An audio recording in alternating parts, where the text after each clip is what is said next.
단물에 관한 축복의 말씀을 나누었습니다. 광야의 삶이 아무리 고통스럽고 저주라고 할지라도 우리 구주 예수 그리스도를 발견한 사람에게는 광야는 축복이요 기쁨과 흥분의 연속입니다. 이스라엘 백성들은 홍해를 건넌 후에 광야에 도착해서 만난 첫 번째 경험이 목마름 즉 갈증이었습니다. 우리는 여기서 축복과 고통이 함께 공존한다는 사실을 배우게 됩니다. 하나님이 우리를 다루실 때는 축복을 주시고 고통도 주심으로 말미암아 축복도 하나님께로부터 온 것이며 고통을 통하여 축복을 받을 수 있다는 사실을 배우게 됩니다. 그들이 물을 발견하지 못하고 사흘째 고생하는 날 한 물을 발견하고 가보니 먹지 못하는 쓴물이었습니다. 우리는 인생에 있어서 아주 가끔 이런 일을 겪게 됩니다.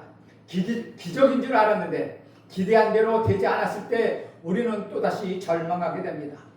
사람이 어려움을 겪게 되면 제일 쉽게 반응하는 것이 원망과 불평입니다. 고통이 오고 절망이 올 때 그 뒤에 있는 세계를 보지 못하고 눈앞에 있는 현실만 보기 때문에 원망과 불평이 생기게 됩니다. 하나님은 그 쓴물을 기적같이 단물로 바꾸어 주셨습니다. 한 나무를 보게 하시고 그 나무를 꺾어서 쓴물에 던지게 하십니다. 그랬더니 단물이 된 것입니다. 바로 우리 구주 예수 그리스도로 말미암아 쓴물이 변하여 단물이 되는 놀라운 은혜를 광야에서 경험하게 된 것입니다. 아멘. 쓴물이 단물이 된 장소를 가리켜 우리는 엘림이라고 말합니다. 그러나 그들은 엘림에 머물러 있을 수만 없었기 때문에 산 많은 곳을 찾아 산 앞길을 걸어 나섭니다. 엘림과 시내산 중간쯤에 신광야가 있는데 이곳에 도착할 쯤 되어서 또 한 번 고통을 겪게 됩니다. 그것이 1절에 나옵니다. 1절에 보면 이스라엘 자손이 온 회중이 엘림에서 떠나 엘림과 시내산 사이에 있는 신광야에 이르니 애굽에서 나온 후 둘째 달 15일이라 2월 15일이라면 애굽에서 나온 지 한 달가량 된 후라는 것을 알 수 있습니다. 그들이 애굽에서 떠났을 때 음식을 준비했습니다. 그러나 아무리 많이 준비한다 하더라도 한 달이 지나면 다 떨어지게 됩니다. 사막을 계속 걷고 있는데 음식은 떨어지고 갈 길이 보이지 않게 되자 불안해지기 시작합니다. 누구든지 음식이 떨어지게 되면 불안해합니다. 쌀독에 쌀이 없고 잘 다니던 직장을 잃어버리고 사업은 망하고 지금 먹고 있는 밥이 마지막 밥이라고 생각하게 되면 아무리 하나님을 믿어도 불안해지기 마련입니다. 이스라엘 백성들은 먹을 것이 떨어지고 몇 끼 남지 않게 되자 불안해지고 생존의 위협까지 느끼게 된 것입니다. 그러나 모세는 광야에서 40년 동안 미리 연습을 한 사람입니다. 여기가 어디쯤 되고 얼마만큼 가면 무엇이 있는 것을 다 알고 있습니다. 그러나 이스라엘 백성들에게는 광야가 처음이기 때문에 전혀 예측할 수가 없었고 그래서 더욱 불안해했습니다.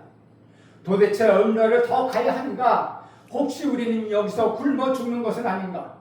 그들은 하나님 앞에는 대들지 못하고 모세에게 대들기 시작합니다. 그러나 모세에게 대드는 것은 하나님께 대드는 것과 마찬가지였습니다. 2절 3절을 봅니다. 이스라엘 자손 온 회중이 그 광야에서 모세와 아론을 원망하여 이스라엘 자손이 그들에게 이르되 우리가 애굽 땅에서 고기 가마 곁에 앉아있던 때와 떡을 배불리 먹던 때에 여호와의 손에 죽었더라면 좋았을 것을 너희가 이 광야로 우리를 인도하여 내어 이 온 회중이 죽여죽게 하는도다. 사람들은 고생하면 과거를 생각하고 먹을 것이 없고 배고픈 고통 앞에서 더욱더 약해지게 됩니다. 우리 민족도 6.25 동란 때 그런 고통을 겪었습니다. 아무것도 가지지 못하고 쫓겨나는 경험을 했습니다. 모세는 조금만 더 가면 된다는 것을 알고 있었지만 이스라엘 백성은 그것을 몰랐기 때문에 애굽에 있었을 때가 좋았을 뻔하였을 것이라고 원망했다는 것입니다. 사실 인간은 속물입니다. 겉보기에는 멋있고 이상의 꿈을 꾸는 것 같지만 실제로는 언제나 현실의 벽 앞에서 쉽게 무너지는 나약한 존재라는 것입니다. 배고픈 자유와 이상을 추구하기보다는 배부른 돼지가 되기를 원하는 것, 그것이 바로 인간입니다. 우리들이 불평하고 원망하는 문제는 위대한 문제, 위대한 주제가 아닙니다. 시시한 것을 가지고 너무나 심각하게 자기 자신을 자학하고 그것을 가지고 자살까지 시도합니다. 큰 그림을 그리고 보면 아무것도 아닌데 작은 일 앞에 우리는 인생을 걸고 고민한다는 것입니다. 사랑하는 여러분, 왜 광야가 그렇게 힘들고 고달픈 건지 아십니까? 고통스러워도 돈이 없어서 건강이 없어도 환경이 나쁘기 때문만도 아니라는 것입니다. 광야의 제일 힘든 상황은 꿈과 이상을 잃어버리기 때문입니다. 사람은 비전이 없고 이상이 없고 꿈을 잃어버릴 때 더욱더 비참해집니다. 우리는 어렸을 때 참 꿈이 많았습니다. 그런데 현실에 부딪혀서 결혼하고 직장을 가지게 되고 아이를 낳게 되고 그렇게 살다 보면 점점점 우리의 꿈이 작아지게 됩니다. 그러다 보면 살아가는 존재 이상 아무것도 아닌 것이 되고 만다는 것입니다. 사람은 어떤 사람을 따르는지 아십니까? 그냥 뻔한 사람, 그런 사람은 절대로 따르지 않습니다. 그 사람을 말하는 것도 가는 것도 생각하는 것도 뻔하기 때문입니다. 그러나 현실이 고통스럽고 현실이 어렵고 꿈과 이상을 가지고 미래를 보는 사람을 우리 사람들은 따르게 되어 있습니다. 이스라엘 사람들은 배고픈 현실 앞에 하나님이 주셨던 기막힌 축복과 약속은 다 잊어버렸습니다. 홍해의 기적도 잊어버렸습니다. 적과 꿀이 흐르는 약속의 땅에 대한 환상도 그들에겐 중요하지 않았습니다. 주 안에서 살아가는 여러분이 살고 있는 세상에 아무리 살기 힘들고 어려워도 하나님이 주신 꿈, 하나님이 주신 그 약속을 절대로 잊지 마시기 바랍니다. 아멘. 하나님께서 주신 위대한 삶의 비전을 가지고 나갈 때 어떤 고통과 어떤 역경도 우리는 이겨낼 수 있다는 것입니다. 아멘. 꿈이 있고 비전이 있는 교회는 성장합니다. 고통스럽고 어렵지만 그 교회는 성장하게 되어 있습니다. 원망과 불평하는 이스라엘 백성에 대하여 하나님은 어떻게 응답하십니까? 4절 말씀에 나와 있습니다. 4절을 봅니다. 그때 여호와께서 모세에게 이르시되 보라 내가 너희를 위하여 하늘에서 양식을 비같이 내리리니 백성이 나가서 일용할 것을 날마다 거둘 것이라 이같이 하여 그들이 내 율법을 준행하나 아니하나 내가 시험하리라. 하나님은 현재의 내가 아니라 미래의 나를 보고 다루십니다. 만일 하나님이 현재의 나를 보고 다루신다면 여기 존재할 사람은 아무도 없다는 것입니다. 우리는 너무나도 형편없는 존재입니다. 이스라엘의 현재의 모습을 가지고 다루지 않았습니다. 지금 원망하고 불평없는 형편없는 존재들이지만 하나님께서는 이 사람을 사랑하시고 기대하셨기 때문에 이제 변하고 새로워질 그들을 보고 축복하시는 하나님이신 것을 여러분 믿으시길 간절히 바랍니다. 아멘. 인간은 현재밖에 볼 수는 없지만 하나님은 미래를 보십니다. 여러분은 미래를 보시고 소망을 갖게 되길 간절히 바랍니다. 아멘. 지금 조금 배가 고프고 사업이 부도가 나고 결혼에 실패하는 일이 많이 있을 수 있지만 그러나 걱정하지 마십시오. 그것이 여러분의 인생의 결론이 아니라는 것입니다. 하나님이 여러분의 미래를 축복하기를 원하십니다. 그것 때문에 독생자 우리 구주 예수 그리스도를 이 땅에 보내주신 것입니다. 아멘. 우리는 4절 말씀에 배우는 것이 몇 가지 있습니다. 하나님이 광야에서 너희를 위하여 양식을 비같이 내린다고 약속하고 있습니다. 첫째 우리가 배우는 것은 하나님은 우리의 육신의 양식에 관심이 있다는 것입니다. 이것은 굉장히 중요한 것입니다. 대부분 사람은 하나님이 우리의 믿음에만 관심이 있는 줄로 압니다. 그러나 하나님은 우리 인생에 관심이 있습니다. 여러분의 인생에 관심이 있다는 것입니다. 그리고 여러분의 필요한 것을 공급하십니다. 하나님은 병든 자가 회복되길 원하십니다. 하나님은 부모가 자기 자녀를 축복하듯이 여러분의 복을 받기를 간절히 원하십니다. 아멘. 여러분이 육신에 필요한 양식에 대하여 관심이 있으시다는 것입니다. 아멘. 이것은 예수님께서 마태복음 6장 25, 26절에서 이렇게 말씀하십니다. 그러므로 내가 너에게 이르노니 목숨을 위하여 무엇을 먹을까 무엇을 마실까 몸을 위하여 무엇을 입을까 염려하지 말라. 목숨이 음식보다 중하지 아니하며 몸이 의복보다 중하지 아니하냐. 공중의 새를 보라. 심지도 않고 거두지도 않고 창고에 모아두리지도 아니하되 너희 하늘 아버지께도 기르시나니 너희는 이것들보다 귀하지 아니하냐. 염려하지 말라는 것은 이미 공급해 주셨다는 것입니다. 내가 공급해 주었는데 왜 받지 않은 것처럼 그렇게 고민하느냐라고 말씀하고 있는 것입니다. 그러나 광야에서 음식을 다 차려놓고 정말 따뜻하고 맛있는 만나를 준비하셨음에도 불구하고 대부분의 많은 예수를 믿는 사람들이 먹는 문제로 괴로워하고 고민하고 있다는 것입니다. 그 대표적인 나라가 우리 이웃에 있는 북한입니다. 북한의 정치는 쌀로 하는 정치입니다. 그런데 쌀이 그 사람들을 다 통제했다가 지금은 그 쌀을 주지 못하게 되었습니다. 쌀은 사람이 주는 것이 아닙니다. 양식을 하나님이 주시는 것입니다.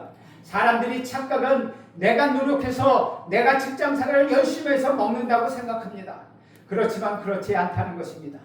둘째 메시지는 하나님의 관심은 양식이라는 것이 무엇이냐라는 것입니다. 예수를 믿지 않는 사람들이 일반적인 양식에 대한 관점은 내가 노력해서 먹는다라고 생각합니다. 직장에서 내가 돈을 벌어서 쌀을 사다 밥을 먹고, 직업이 좋은 사람은 좋은 쌀을 먹고 직업이 나쁜 사람은 나쁜 쌀을 먹는다라고 말하고 있는 것입니다. 좋은 나라는 부자나 가난한 자나 먹는 것이 비슷한 나라입니다. 그러나 좋지 않은 나라는 부자는 너무나도 잘 먹고 잘 살며 가난한 자는 못 먹는 나라입니다. 음식과 땅은 하나님의 것입니다. 음식으로 사람을 조종하는 나라는 망하게 되어 있습니다.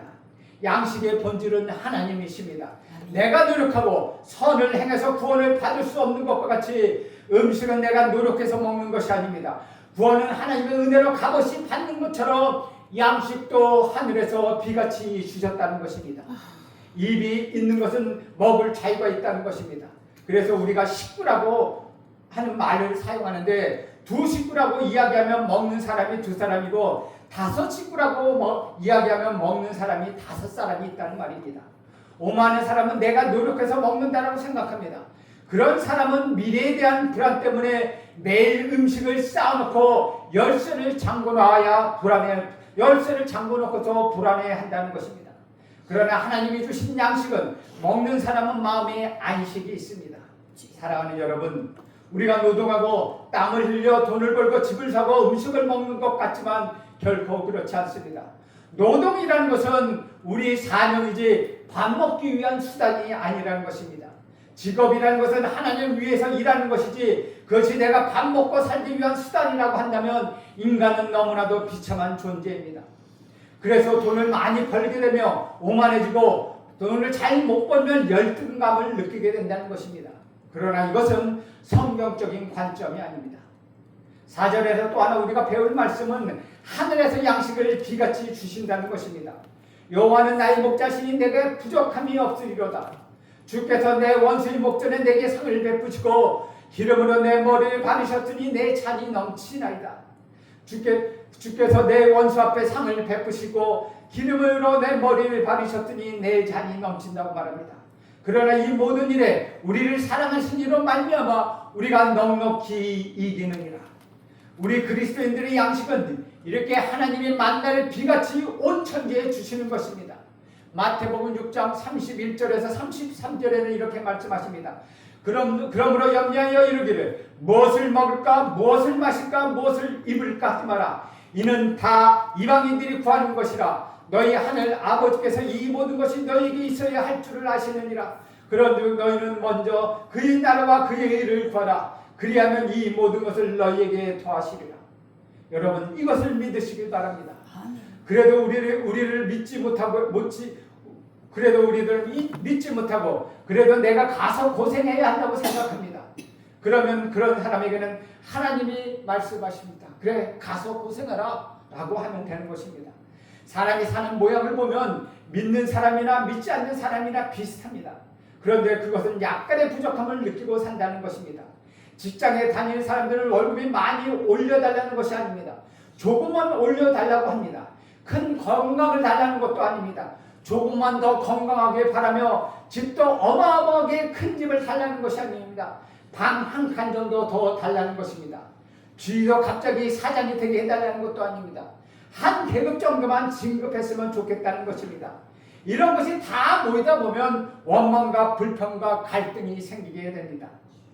그러나 어떤 사람은 가진 것이 별로 없는데 만사가 행복한 사람이 있습니다. 요즘 그런 사람이 있는데 자기 차를 운전하는 형제가 얼마 전에 결혼했습니다. 그 형제는 요즘 세상에서 제일 행복한 사람입니다. 삶의 조건은 그 형제보다 그 삶의 조건은 그들의 형제보다 제가 더 낫습니다. 그 형제들은 조금만 아파트 전세를 열심히 얻어서 살고 있습니다. 행복이란 양이 아니라 질이라는 것입니다. 좋은 조건이 있다고 행복해지는 것은 결코 아니라는 것입니다. 감옥에 있어도 하나님을 믿는 사람은 행복한 것입니다.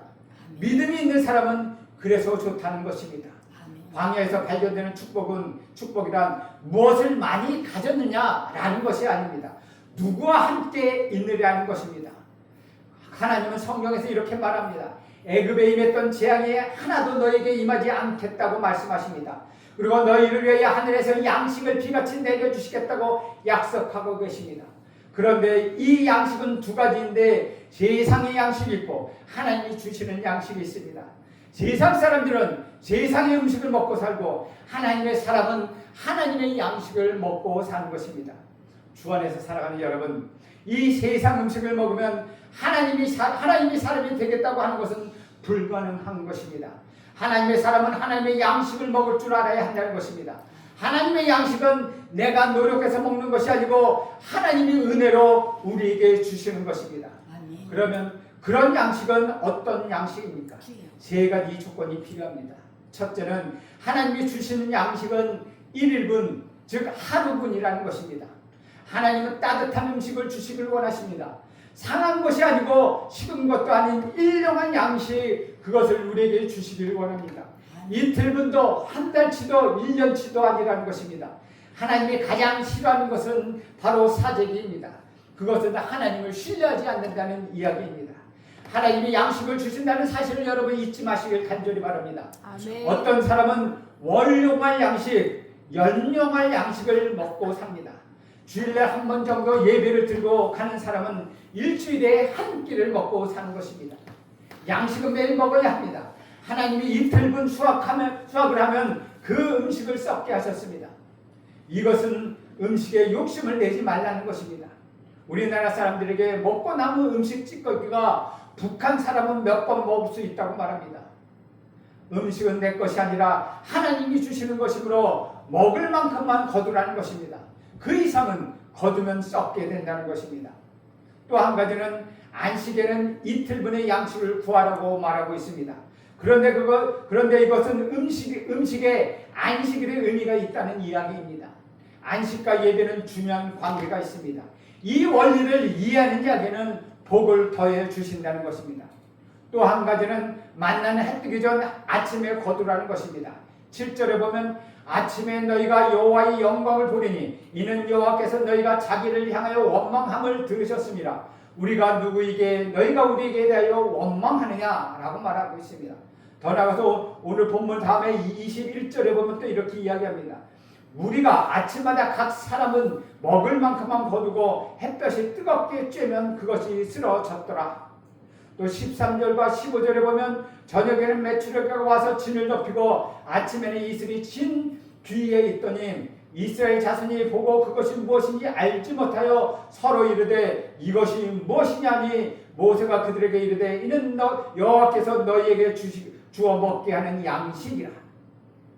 만나는 새벽 이슬이 내린 후에 만들어진 꿀 과자입니다.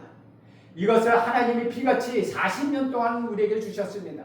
만나는 해가 뜨면 없어집니다. 여러분, 새벽 이슬이 만나였다면 만나를 얻으려면 새벽 기도에 나와야 한다는 것입니다. 새벽 기도가 중요하다는 것입니다. 새벽 기도에 나오지 못하는 이유는 늦잠을 잔다는 것인데 늦게 자면 정신병과 우울증이 걸리게 됩니다. 새벽 기도에 나오는 사람에게는 정신병과 우울증이 걸리는 사람은 없습니다. 새벽에 매일 나와서 새벽을 사는 사람치고 건강하지 않은 사람 없습니다. 새벽도 술을 마시고 도박하고 원망하는 사람도 없습니다. 새벽은 축복의 보고입니다. 체질이 안 되는 사람은 1년 동안은 고생하게 됩니다. 그러나 그것이 습관이 되면 아침에 새벽에 일어나 나와서 예배 드림으로 인하여 건강을 얻게 된다는 것입니다. 이제 만나에 대한 세 번째 신약의 이야기를 찾아보겠습니다. 요한복음 6장 31절에서 33절에 보면 만나에 대한 신약적 의미를 이야기하고 있습니다. 신약적 의미를 이야기하고 있습니다. 기록된 바 하늘에서 그들에게 떡을 주어 먹게 하였다 함과 같이 우리 조상들은 광야에서 만나를 먹었나이다. 예수께서 이르시되 내가 진실로 진실로 너희에게 이르노니 모세가 너희에게 하늘로부터 떡을 준 것이 아니라 내 아버지께서 너희에게 하늘로부터 참떡을 주시나니 하나님의 떡은 하늘에서 내려 세상에 생명을 주는 것이니라. 아멘. 구약에는 모세를 통하여 만나를 주셨습니다. 만나는 바로 우리 구주 예수 그리스도입니다.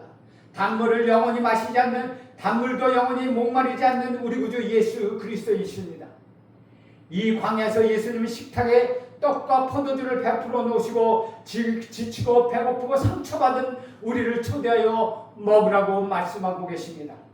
우리가 보통 떡을 먹으면 다 배고프겠지만 우리 주님이 주시는 생명의 떡을 먹는 자는 영원히 배고프지 않을 것입니다. 요한복음 6장 35절에 보면 내가 곧 생명의 떡이니 내게 오는 자는 결코 줄이지 아니할 터이요 나를 믿는 자는 영원히 목마르지 아니하리라고 우리 주님은 말씀하셨습니다. 예수님을 부인했던 베드로에게 부활하셨던 우리 주님은 너 그럴 수 있느냐 하고 따지지 않았습니다. 그냥 먹으라고 말씀하십니다. 다 먹이고 난 후에도 따지지 아니하시고 내가 너를 사랑하느냐고 물으셨습니다. 그 예수님이 지금 광야의 식탁에서 여러분을 초대하고 계십니다. 내 살을 먹으라, 내 피를 마시라. 이것은 영원히 배고프지 않는 생명의 떡이다. 이 피는 영원히 목마르지 않는 생명의 물이다. 이것을 먹고 세상에서 승리하라. 하나님의 축복이 여러분에게 이렇게 간절히 임하게 될 것입니다. 아멘. 오늘 우리 주님이 여러분과 같이 함께 계심을 여러분 기억하시기 바랍니다. 아멘. 사랑하는 여러분, 하나님께서 우리 각자에게 주시는 만나는 무엇입니까? 하나님께서 여러분에게, 여러분 모두가 하나님의 말씀을 지키는 사람이 되기를 원하십니다. 하나님이 하나님 되심을 나타내는 통로로 여러분을 삼길 간절히 원하십니다.